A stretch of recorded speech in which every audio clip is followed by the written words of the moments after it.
Patay ang isang babaeng motorcycle rider matapos masagi at magulungan ng trailer truck sa Maynila.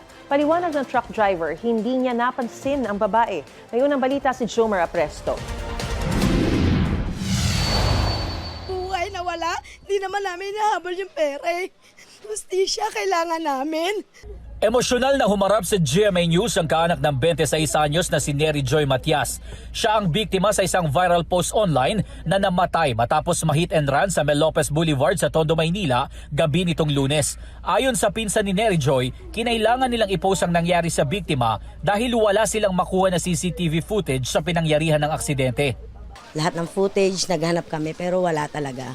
Hanggang sa kinailangan na naming i-post para makakuha kami ng mga impormasyon. Napakabait po ng tao na yan, sobra. Kamamatay lang ng mama niya last year, sumunod kuya niya. Kaya siya na lang talaga.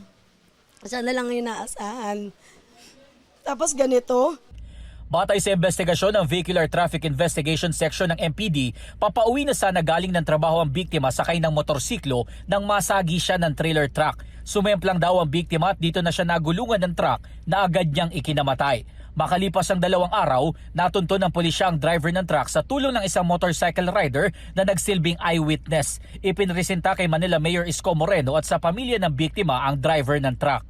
Hindi ko po, Mayor, na napansin po na makasagasa po ako talaga. Hindi ba gagalaw yung truck? Hindi ko po talaga hindi ko po talaga napansin. Oo. Kaya tuloy-tuloy lang po yung takbo ko ba. Sabi ng pulisya, hindi pwedeng arestuhin sa ngayon ng sospek dahil lumampas na ito sa 36 hours na reglementary period. Ibig sabihin, kailangan pang hintayin ang warrant of arrest na manggagaling sa korte bago maaresto ang driver ng truck. Si taong nakasagasa, malaya. Normal na ngayon ang buhay, nakakapaghanap buhay, samantalang yung sa amin nakahiga rito. Ganun lang yon.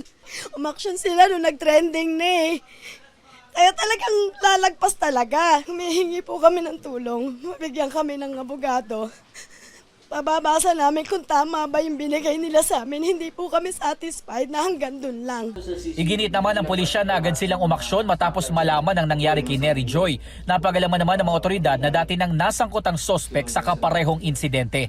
Allegedly yung driver nagkaroon na rin siya ng unang kaso na naka-aksidente siya.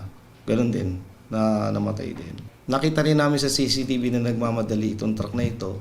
Nilampasan niya yung yung mga stoplight. So siguro aware na rin siya sa nangyari.